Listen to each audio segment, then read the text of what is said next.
Eu queria que vocês abrissem as suas Bíblias no livro de Salmos, no capítulo 19, versículo 7. Se você está com a sua Bíblia física, hoje nós iremos passear bastante naquilo que nós chamamos de sumário, onde nós encontramos boa parte, ou se não a maioria, dos livros da Bíblia em sua totalidade. Se você está com a sua Bíblia digital, ou seja, pelo celular ou tablet, não tem problema não. Você também pode abrir e fazer essa consulta juntamente conosco ao longo da aula de hoje.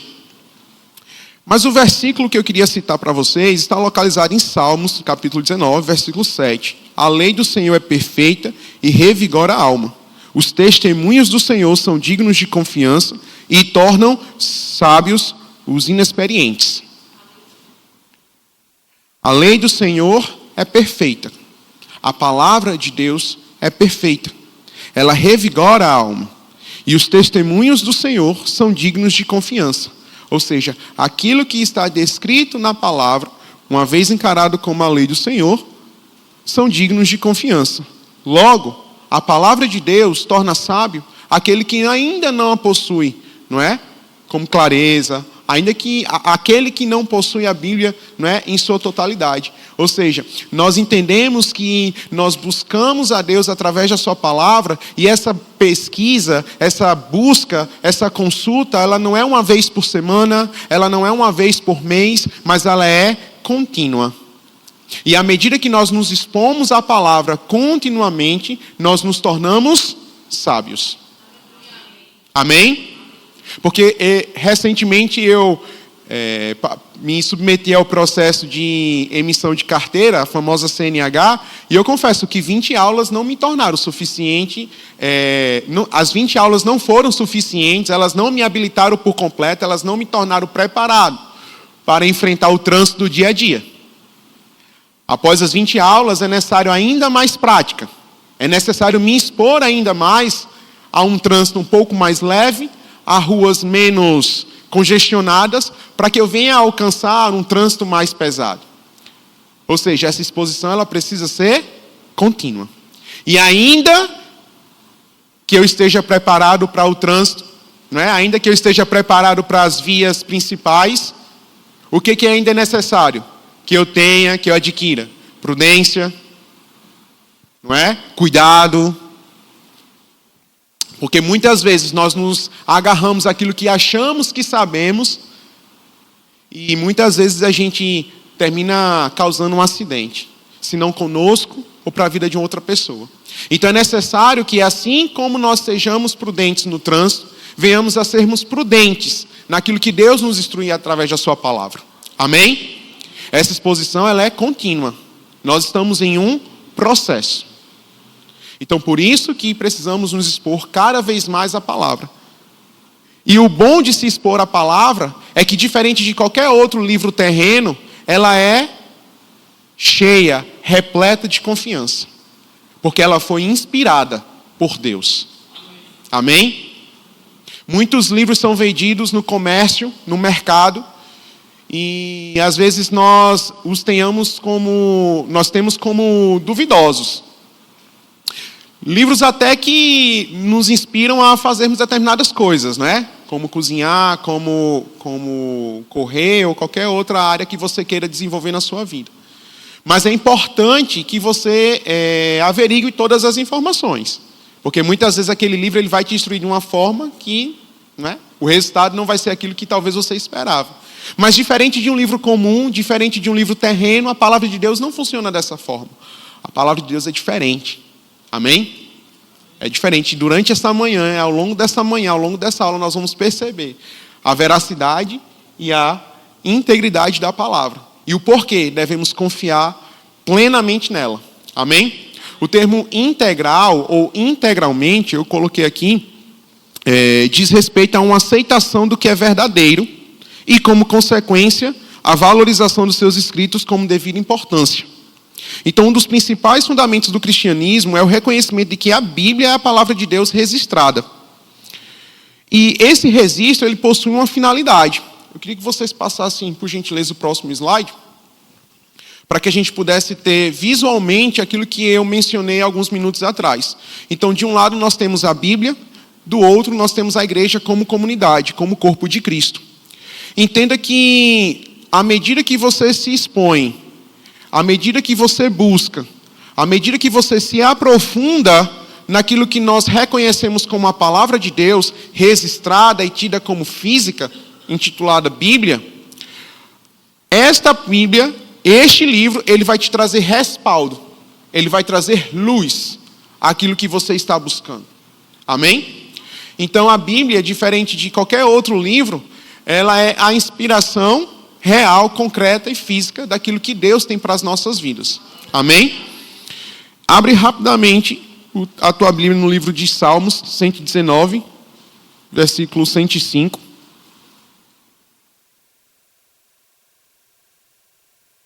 Vou abrir também a minha, para que a gente possa pesquisar juntos, não é? Nos aprofundarmos juntos. Salmos no capítulo 119, desculpa.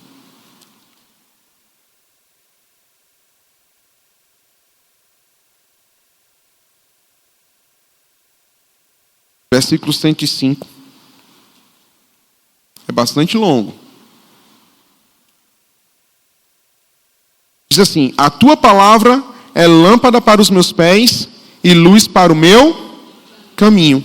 Então aqui nós encontramos uma das finalidades, um dos fins proveitosos que a Bíblia pode te oferecer à medida que ela foi escrita. A Bíblia, ela tem como finalidade iluminar. Iluminar. Trazer luz àquilo que está escuro.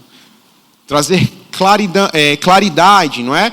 Iluminar aquilo que estava até então obscuro, que não tinha uma certa clareza, que não tinha uma certa definição. Vai para 2 Timóteo no capítulo 3.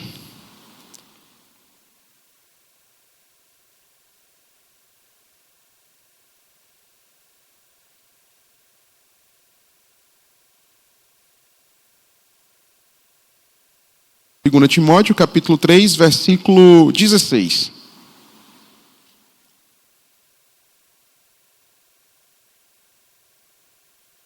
Toda a Escritura é inspirada por Deus e útil para o ensino, para a repreensão, para a correção e para a instrução na justiça, a fim de que o homem de Deus seja apto e plenamente preparado para toda boa obra.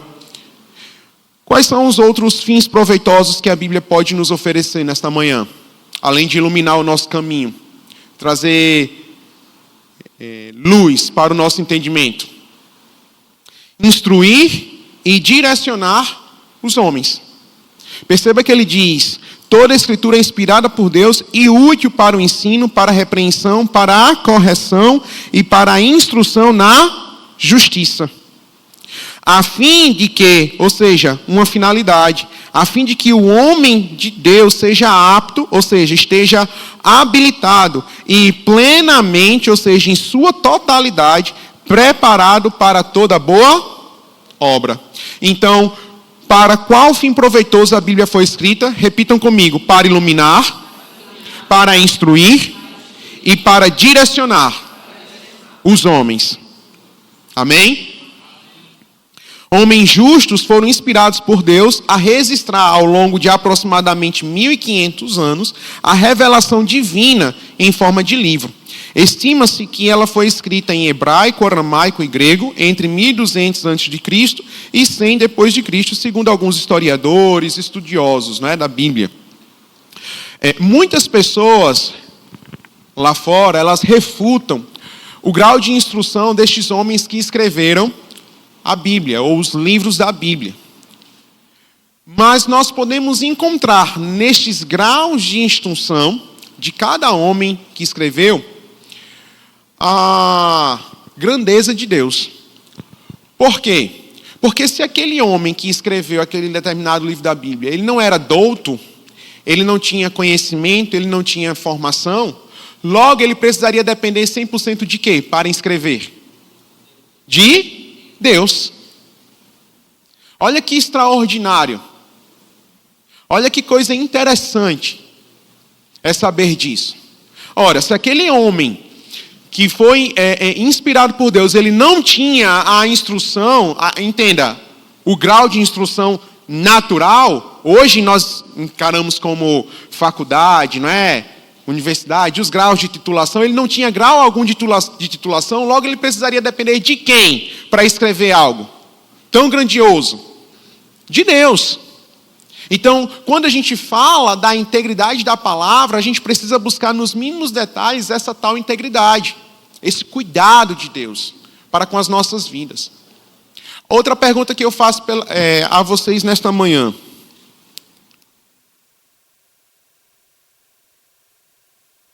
Tudo aquilo que está registrado na Bíblia, em termos de fala e de comportamento, foi inspiração de Deus? Deixa eu perguntar de novo. Tudo aquilo que as pessoas falaram e se comportaram. Imagine todas as pessoas. De Noé, de Moisés a Jezebel. Não é? Jezebel, né? Ou de Dalila a Sansão, a Paulo. Imagine todas as pessoas que estão descritas na Bíblia. Todos esses comportamentos, eles foram de fato inspirados por Deus? Sim ou não? Não. Vamos avaliar de forma mais específica. As falas que estão descritas na Bíblia, de Satanás, foram inspiradas por Deus? Não. As falas, não. Mas os registros, sim. Os comportamentos, não. Nem todos os comportamentos foram inspirados por Deus. Mas os registros, sim. Amém? Então nós nesta manhã, antes da gente adentrarmos, né, de forma mais específica na distribuição dos livros, na repartição do Antigo e Novo Testamento, é necessário a gente firmar algumas coisas aqui, estabelecermos algumas bases. E uma delas é justamente a diferença entre o registro inspirado e a palavra inspirada. O que nós podemos compreender disso? Nós podemos perceber que, de fato, a palavra de Deus ela é íntegra. Ela é transparente. Porém, nem tudo que as pessoas falaram e fizeram, e que está registrado na Bíblia, foi inspirado por Deus. Porém, entretanto, todavia, tudo que nela foi escrito, sim. Amém? Então, nem todos os comportamentos, nem todas as falas foram inspiradas por Deus, mas tudo aquilo que está escrito, sim. E qual é a finalidade disso? Para que nós venhamos a ter o conhecimento claro de tudo aquilo que Deus reservou para nós. Amém? É necessário que a gente leia e filtre cada informação que está na Bíblia. Porque senão daqui a pouco a gente vai estar dizendo que aquela fala de Satanás naquele determinado momento foi inspirada por Deus. Só que Deus não tem parte com Satanás. Amém? A gente precisa começar a separar todas essas coisas para que a gente não coloque tudo dentro de um mesmo bolo, dentro de um mesmo saco, chacoalhe e diga, não, tudo foi inspirado. De fato, os registros sim, os comportamentos nem tanto, né? Ou as falas nem tanto. Então é interessante que a gente firme tudo isso para que a gente possa avançar naquilo que nós temos reservado para esta manhã. A Bíblia, ela é a palavra de Deus registrada para uma finalidade. Para iluminar, para instruir e para direcionar os homens. E ela é dividida em duas grandes partes, chamadas de Antigo e Novo Testamentos. Eu não sei se vocês já perceberam, mas existe uma certa distinção aí, não é, entre Novo e Antigo Testamento. Quantos livros, antes de passarmos para o próximo slide, quantos livros compõem o Antigo Testamento? Alguém sabe dizer? 66? Alguém chuta, alguém pode citar outro número? 39. São 39 livros que compõem o Antigo Testamento. Se são 39 livros que compõem o Antigo Testamento, uma conta rápida, quantos livros faltam para o Novo Testamento? Se são 66 livros no total. 27. Então, 39 livros são encontrados no Antigo Testamento e 27 livros são encontrados no Novo Testamento. Agora nós iremos nos aprofundarmos um pouco sobre o Antigo Testamento. Passar. Pode passar? O Antigo Testamento, ele contém 39 livros, como já foi mencionado, dividido em 4 categorias. Os livros do Pentateuco, os livros históricos, os livros poéticos e os livros proféticos, certo? Alguns nomes, eles já são dedutivos, ou seja, já se espera o que significa de cada um deles. Outros nomes nem tanto. E aí a gente vai, buscando se aprofundar em cada um deles a partir de agora. Então a estrutura bíblica ela é dividida em duas grandes partes, a primeira parte com 39 e a segunda com 27. Nessa primeira parte, nós estaremos iniciando pelo Pentateuco. Quais são os livros que fundamentam ali o Pentateuco? Vamos lá, são os 5 primeiros: Gênesis, Êxodo, Levítico, Deuteronômio e Números, em uma ordem: Gênesis, Êxodo, Levítico, Números e Deuteronômio. Esse termo Pentateuco vem do grego Pentateucos, que significa 5 rolos ou 5 volumes, fazendo menção ou referência aos 5 primeiros livros da Bíblia. Na verdade, essa distribuição que nós temos hoje, atualmente em nossas mãos, ou na versão digital, ela, em determinados momentos, na distinção entre capítulos e livros, essa formatação foi feita para nós hoje, para que a gente pudesse ter um entendimento, uma compreensão melhor das coisas. Mas, em se tratando de povos antigos, muitos deles, ou a grande maioria, eram escritos em cartas, em rolos. E não havia-se essa distinção entre capítulos e versículos. Era uma escrita direta, era uma escrita contínua. E aí vocês vão perceber isso com mais detalhes à medida que vocês irão se aprofundar num estudo mais minucioso da Bíblia. Mas, para um primeiro momento, esses 5 primeiros volumes, esses 5 primeiros livros eram chamados ou são chamados de Pentateuco. E do que eles tratam? Do que eles falam, Esses primeiros livros, eles foram escritos por Moisés. Então, Moisés é o autor dos primeiros livros. E narram o início da criação, o chamado de Deus feito a Abraão, o surgimento do povo judeu, além da sua legislação e as primeiras organizações de culto. Tá bom?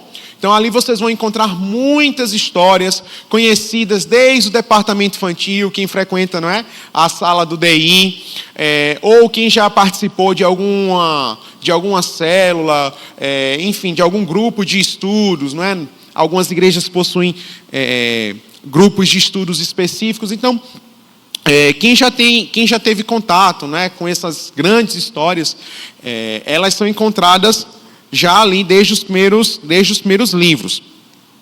Em seguida, nós temos os livros históricos. E quais são os livros históricos? Alguém pode me citar um exemplo de livro histórico?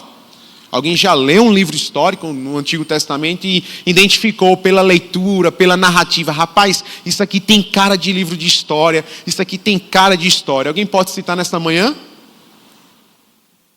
Reis. E mais?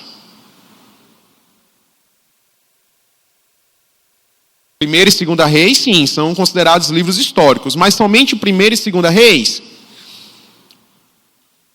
Josué, Juízes, Ruth. A história de Ruth é um livro histórico, Está localizada dentro de um livro histórico. Primeira e Segunda Samuel, Primeira e Segunda Crônicas, Esdras, Neemias.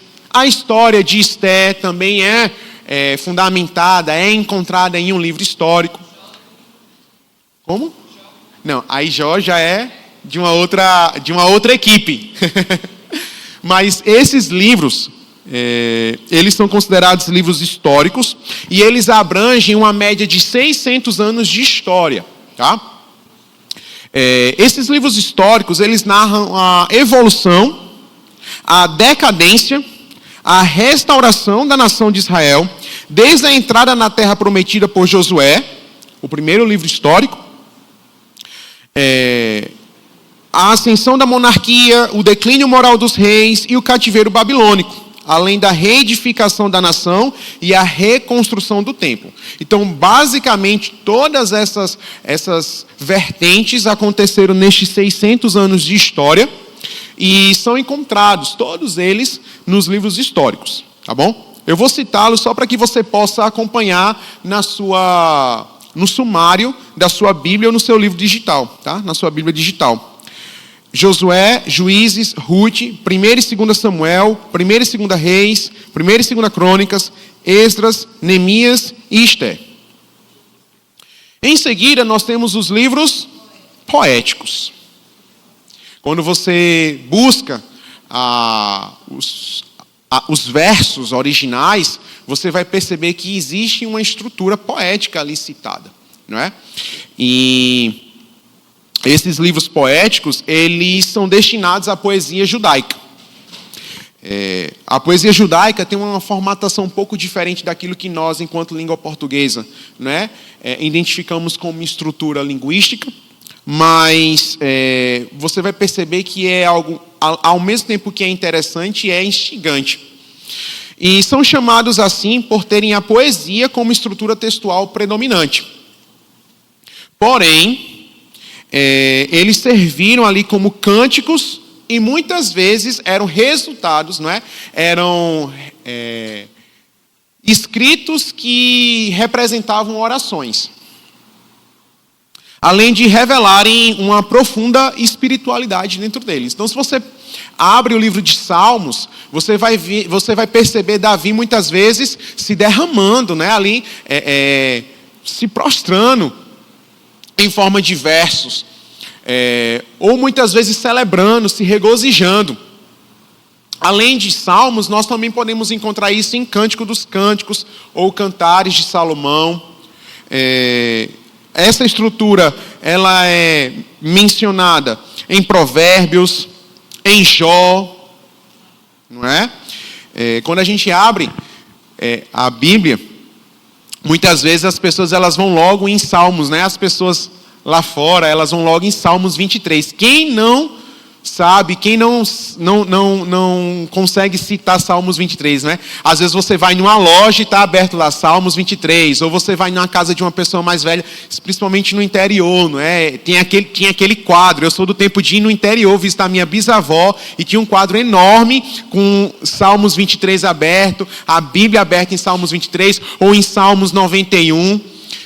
Com várias imagens, às vezes uma imagem até de cachoeira, de um espaço mais verde, justamente porque é aquilo que Davi ele quis trazer nos Salmos, não é? No Salmo 23, ele quis se deleitar, ele desejou se deleitar escrevendo, ou seja, representando através de versos aquilo que ele esperava, aquilo que Deus era para ele naquele momento, aquilo que Deus foi para ele naquele momento, né? O Senhor é o meu pastor e nada me faltará. Deitar-me faz em verdes pastos. Unges minha cabeça com óleo. E o meu cálice? Vamos ler. Olha como é poético e ao mesmo tempo profundo. Revelando ali um descanso. O descanso de Davi naquilo que Deus era para ele naquele momento. Naquilo que Deus estava sendo para ele naquele momento. Vamos lá, vamos ler juntos, Salmos 23. O Senhor é o meu pastor, de nada terei falta. Ele me faz repousar em pastagens verdejantes e me conduz às águas tranquilas. Restaura-me o vigor, guia-me pelas veredas da justiça, por amor do seu nome. Mesmo que eu ande por um vale de densas trevas, não temerei perigo algum, pois tu estás comigo. A tua vara e o teu cajado me confortam. Preparas um banquete diante de mim, na presença dos meus inimigos. Unges a minha cabeça com óleo e o meu cálice transborda. Certamente a bondade e o amor leal me seguirão todos os dias da minha vida, e habitarei na casa do Senhor para sempre. E até hoje você pode confessar essas mesmas verdades, porque a palavra de Deus ela é atemporal. Ela não ficou no passado, ela não está registrada apenas como um livro histórico, mas ela é viva, ela é um organismo vivo. E essa uma das características que a difere daqueles livros comuns vendidos no mundo.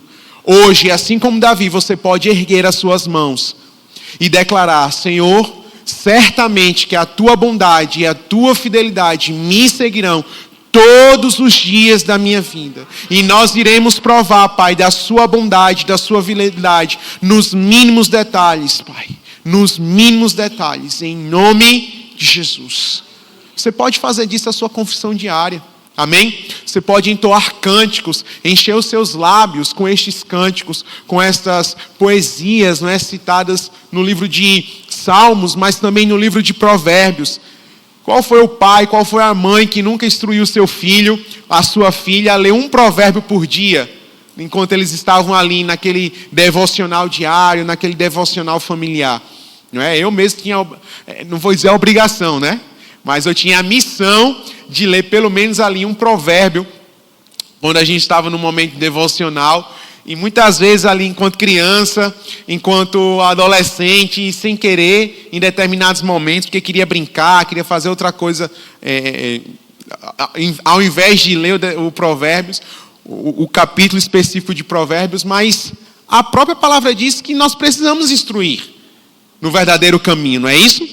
E aí termina que hoje eu desfruto daquilo que muitas vezes eu confessei na adolescência, no período da infância, muitas vezes acreditando ser imposição dos meus pais, mas foi o que me salvou e tem me salvo todos os dias. Amém? A exposição da palavra e a confissão dela nos faz, de fato, descansarmos naquilo que Deus tem para as nossas vidas. Então, se você pode sair com uma verdade hoje, nesta manhã, é que a palavra de Deus, ela é íntegra e ela é atemporal. Não existe variação de mudança, não é? Não existe um quê de dúvida naquilo que está escrito. Amém? A palavra de Deus é real, ela é viva e ela é íntegra. E para a gente finalizar, os livros do Antigo Testamento, nós temos os livros proféticos. Não é isso?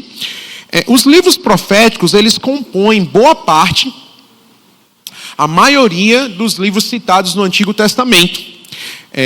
Ou seja, eles totalizam 17 livros.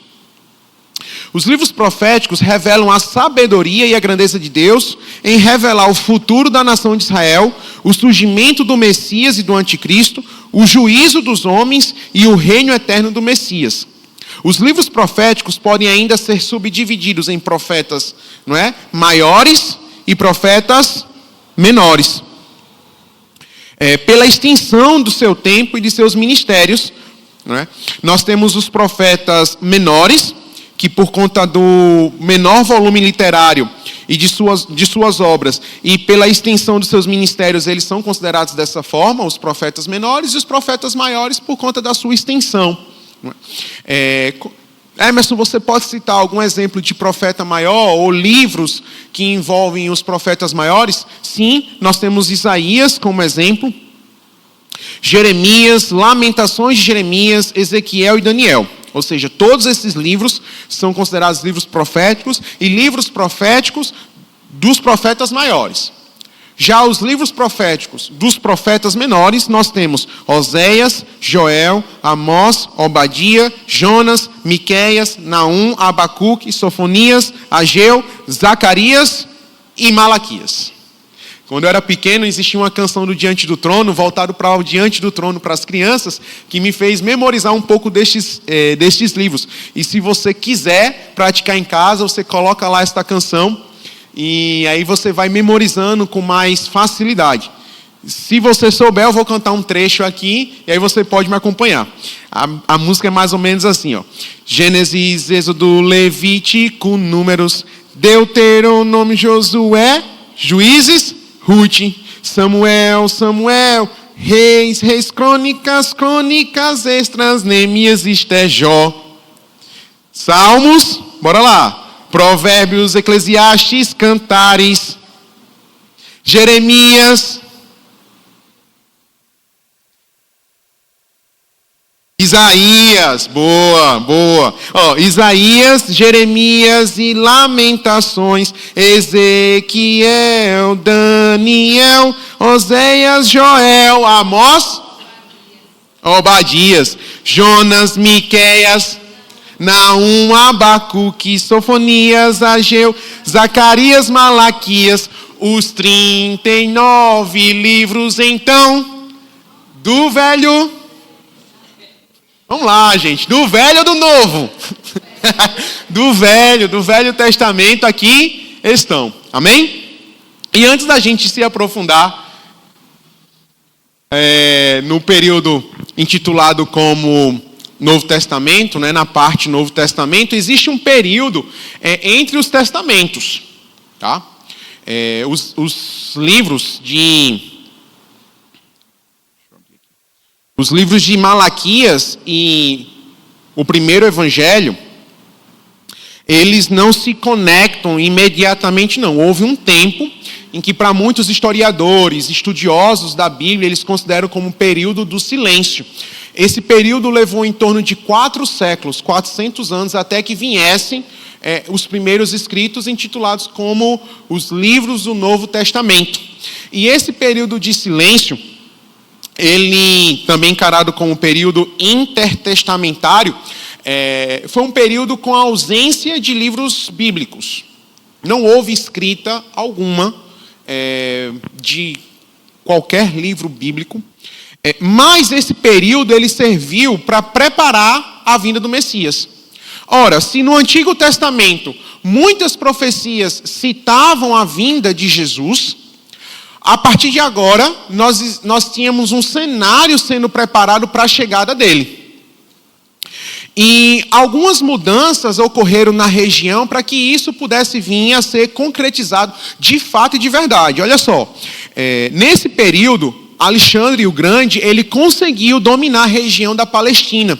Isso fez com que a cultura grega e, consequentemente, toda a tradição helenística pudesse ser enraizada nesta região. A cultura grega, ou seja, a escrita grega, facilitou a tradução dos livros para aquela população. Então, isso, quer queira, quer não, ajudou na difusão da palavra. Além disso, consequentemente, nós tivemos também, na mesma região, o domínio romano. Roma estava se tornando um grande império, um forte império. Inclusive, foi um dos grandes impérios que transcendeu regiões no mapa, não é? no grande mapa mundi. Até hoje nós estudamos os reflexos do domínio romano para a região da Europa, mas o Império Romano não ficou situado apenas na Europa, ele chegou a expandir, inclusive para a Ásia, para a África, alcançando muitos países. Vocês podem perceber isso em livros de história, em filmes. E Roma chegou justamente nessa região. Roma, quando passou a assumir o controle, trouxe ordem e mudanças estruturais significativas, como a construção de aquedutos, as estradas, entre outras mudanças. A cultura dessa região, a cultura da Palestina, era uma cultura agrária, ou seja, a economia era fundada em trabalhos voltados para o campo. E aí, Roma chegou com a autocobrança de impostos. Vocês se lembram, né? Ali já no final da história de Cristo, ali já prestes a sua crucificação, essa questão dos impostos, não é? No templo. Quem aqui se lembra dessa parte da história? Quando Jesus diz, dai a César o que é de César e dai a Deus. Então, essa questão da tributação dos impostos, quem trouxe foi Roma. Justamente para uma sociedade que era um pouco mais agrária. Inclusive, pelo fato dessa sociedade ser um pouco mais agrária, ou seja, ser um pouco mais excluída dos grandes centros urbanos, isso fez com que houvesse cada vez mais distinção entre os povos dentro da Palestina, dentro daquela região. Passaram a existir muitos grupos religiosos, sociais, e aí isso gerou todo aquele caos social percebido ali na vinda de Cristo. Outro outra mudança crucial foram o surgimento de novos grupos religiosos e, sendo mais específico ainda, o surgimento de grupos como os fariseus, os saduceus, os essênios, os cultos. Esses grupos só surgiram porque os cultos eles passaram a centralizar-se nas sinagogas.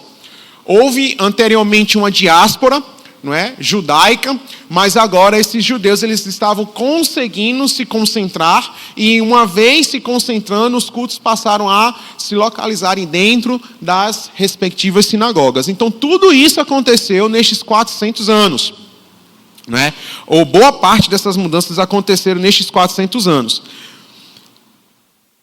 Apesar disso, durante esse intervalo, Israel passou por diversas mudanças religiosas, como havia citado, políticas e culturais, que prepararam o cenário para a chegada de Jesus. Quando Cristo surge, ele cumpre aquilo que havia sido estabelecido nos séculos anteriores por intermédio dos profetas. Logo, podemos concluir que esta fase ela funciona como uma ponte com aquilo que foi anunciado e com aquilo que iria ser concretizado, com aquilo que iria ser realizado. Mas nunca se esqueçam, não se esqueçam nessa manhã, a grande chave para compreender a Bíblia é a pessoa de Jesus Cristo. Todo o Antigo Testamento aponta para Cristo.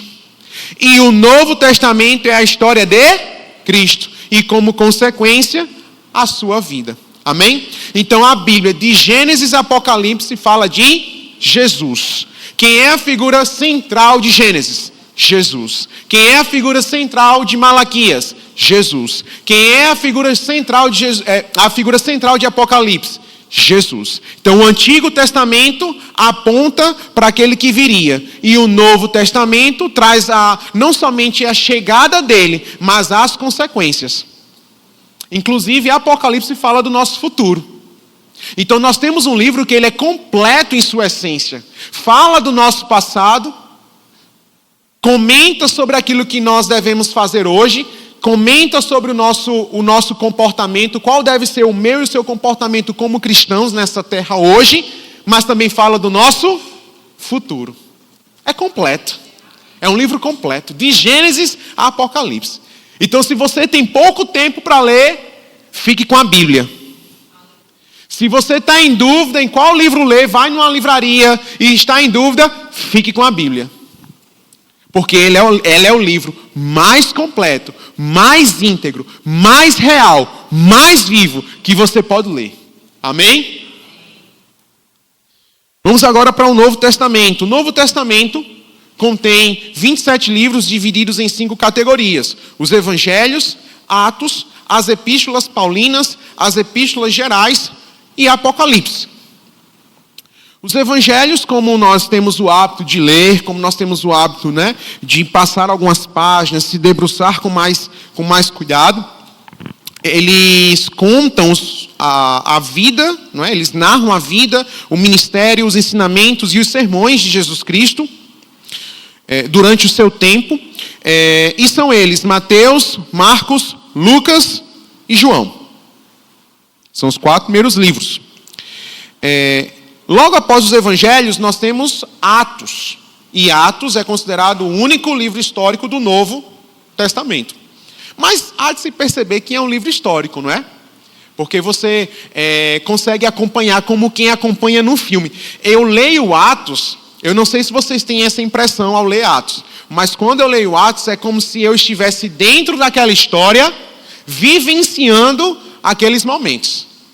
Porque o autor, que foi Lucas, o autor ele teve esse cuidado, esse esmero. Ele se esmerou, ele se dedicou a escrever dessa forma. Então, em determinados momentos, é como se você estivesse ali, na prisão, ou diante, de juízes, ou até mesmo acompanhando os sinais, os prodígios, as maravilhas acontecendo em meio ao povo, as perseguições. Atos é uma disciplina do Rema, e também é vista em história da igreja. Em qual era da igreja cristã? A era primitiva. Por quê? Porque Atos ali vai fundamentar as primeiras ações, o surgimento e o crescimento da igreja. É levado também em consideração o histórico de vida do apóstolo Paulo neste momento do livro. Então nós temos o surgimento e ao mesmo tempo o desencadeamento desse surgimento da igreja primitiva no livro de Atos. Logo em seguida nós temos as epístolas paulinas, pessoal. E pelo nome, não é? A gente já deduz que foram escritas por Paulo. Paulo escreveu algumas dessas epístolas enquanto estava preso, enquanto estava na prisão. Timóteo é um exemplo disso, não é? As cartas endereçadas a Timóteo são cartas escritas na prisão. Inclusive, ele chama Timóteo para perto. E estas epístolas, elas são compostas por 13 livros que nada mais são do que cartas enviadas pelo apóstolo, o apóstolo Paulo, às igrejas iniciadas em seu primeiro ministério, como também aos seus principais colaboradores, os seus parceiros ministeriais. Amém? Não tão diferente, não é? Das epístolas paulinas, nós temos as epístolas gerais. Mas antes da gente adentrar nas epístolas gerais, vocês podem me citar quais são os exemplos de epístolas paulinas que nós podemos encontrar no Novo Testamento? Romanos, Efésios, Gálatas, Filipenses, Colossenses, 1 e 2 Coríntios, 1 e 2 Timóteo, Tito, Filemon, Tessalonicenses, 1 e 2 Tessalonicenses, isso mesmo. As epístolas gerais, elas são parecidas com as epístolas paulinas, né? Então elas foram enviadas por líderes das igrejas locais às suas congregações e, consequentemente, aos seus colaboradores, aos colaboradores de seus ministérios, com o mesmo papel e função.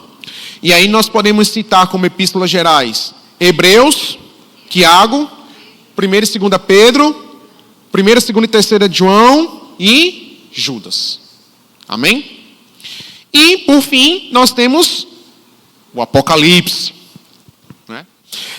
Apocalipse é considerado o único livro profético do Novo Testamento. E Apocalipse aponta a revelação de Jesus Cristo a respeito das últimas coisas ao apóstolo. Qual apóstolo? João. E essas revelações, elas foram dadas, né? Elas foram cedidas a João quando ele estava em um período de exílio. E alguém aqui sabe me dizer qual era o nome da ilha em que ele estava exilado? A ilha de Patmos. Estão preparados, ó? Estão com a resposta na ponta da língua. Então é isso mesmo, pessoal.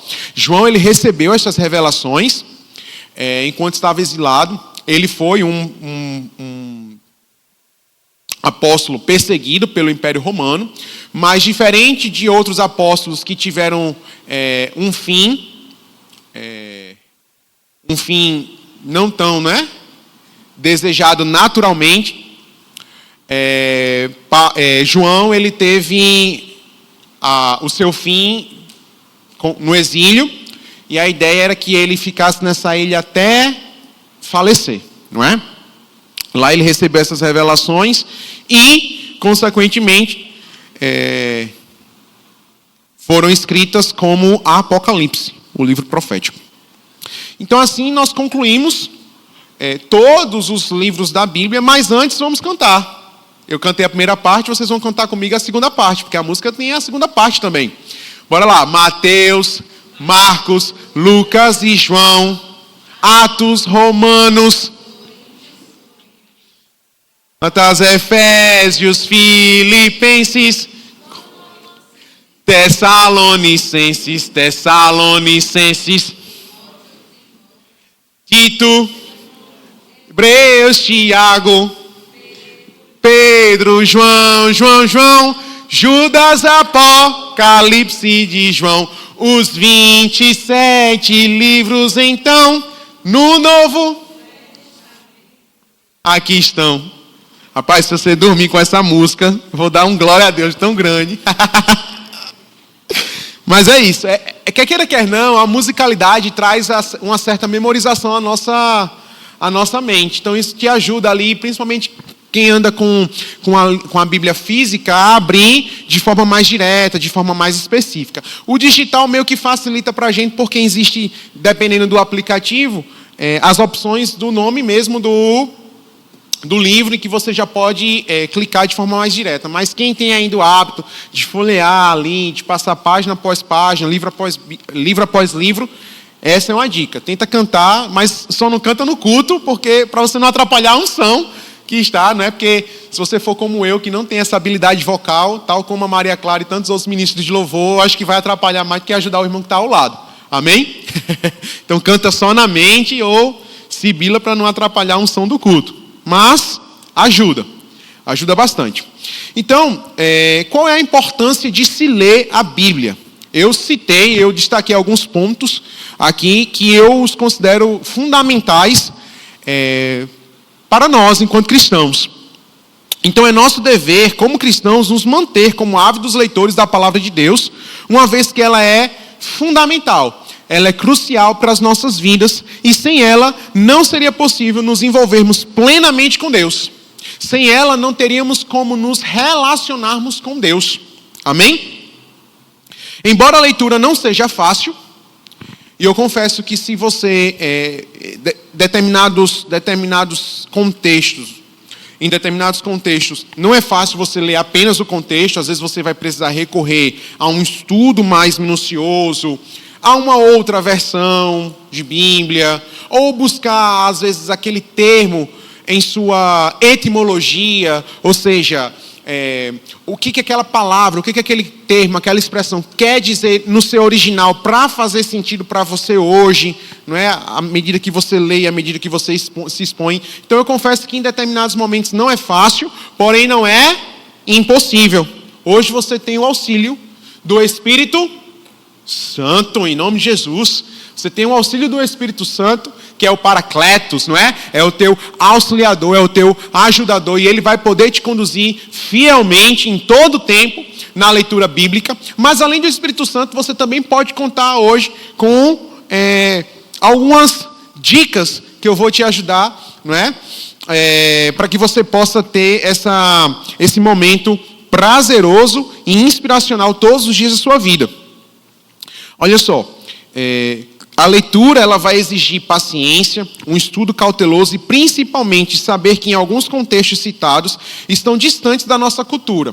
É importante identificar essas coisas porque às vezes, será que isso mesmo aconteceria hoje? Ou por que isso aconteceu? Então existem contextos culturais diferentes, ora porque já não são mais praticados, nós estamos em pleno século XXI, muitas coisas eram realizadas ali nos primeiros séculos, outras não fazem parte de fato e de verdade da nossa cultura, mas o importante é que você primeiramente seja disciplinado, amém?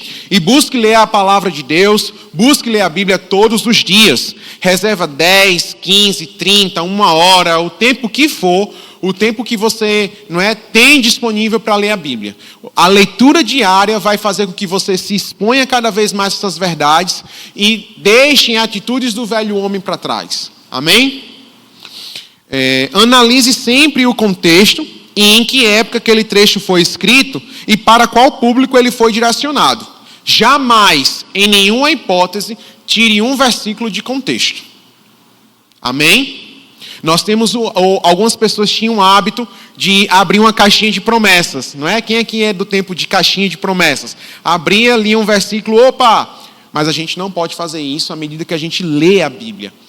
Nós não podemos tirar um versículo de contexto. O ideal, o mais correto é a gente ler a Bíblia em seu contexto.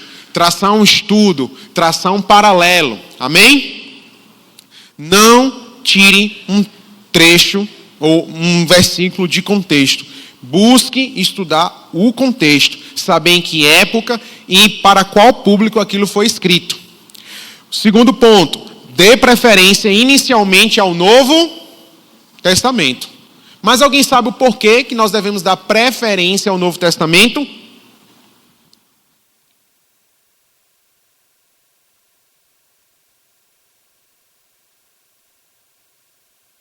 Isso mesmo, excelente resposta. Amém?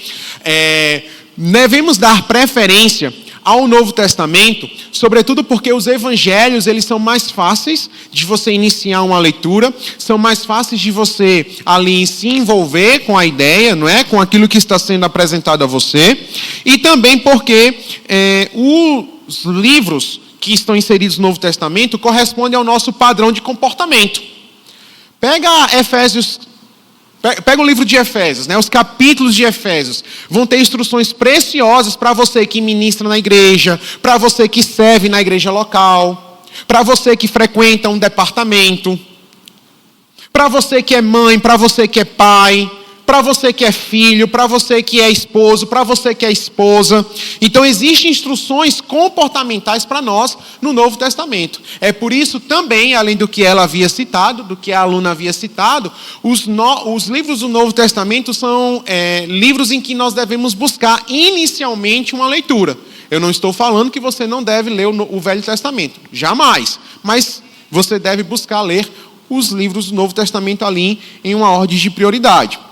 Outra coisa, aprenda a julgar, ou seja, atribuir um juízo de valor pela palavra de Deus. Uma das lições que temos que aprender em nossa caminhada cristã é analisar o que nós ouvimos pela palavra de Deus. Então, qual vai ser o teu parâmetro? Qual vai ser o teu balizador mediante aquilo que você ouve? A palavra de Deus. Não é porque ainda você está dentro de uma igreja, não é porque ainda você está ouvindo de um ministro, que você não deve julgar aquilo que está sendo ministrado. Você deve sim, mas qual vai ser o teu parâmetro? Qual vai ser o teu norteador? A palavra de Deus. Amém? Entenda aquilo que está sendo proferido. Você não vai julgar o ministro, você não vai julgar aquela pessoa. Você não vai trazer o juízo de valor para a pessoa, você vai trazer o juízo de valor para aquilo que está sendo ministrado. Porque aquilo que está saindo da boca do ministro ou da ministra precisa estar em linha, precisa estar em concordância com a palavra de Deus. Amém? Então nós precisamos ter a palavra como nosso balizador. Amém?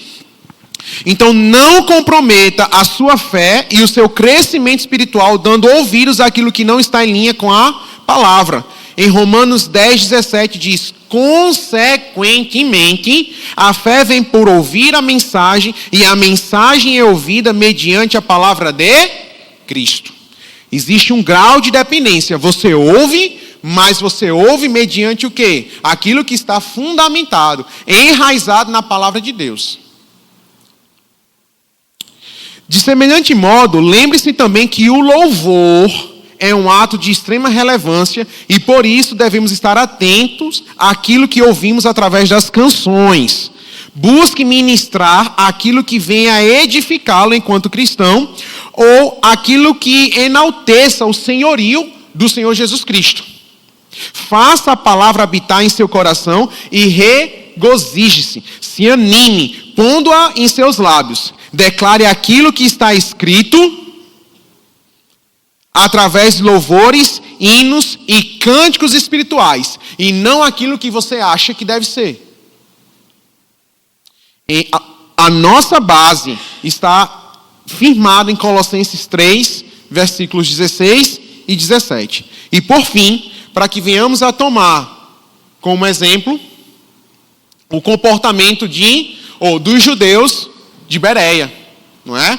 Abre lá Atos no capítulo 17, eu vou encerrar com isso. Atos capítulo 17, versículos 11 e 12. Existe uma breve descrição aqui de como os bereanos eles se comportavam naquele período. Os bereanos eram mais nobres do que os tessalonicenses, pois receberam a mensagem com grande interesse, examinando todos os dias as escrituras para ver se tudo era assim mesmo. E creram muitos dentre os judeus, bem como dentre os gregos, um bom número de mulheres de elevada posição, e não poucos homens.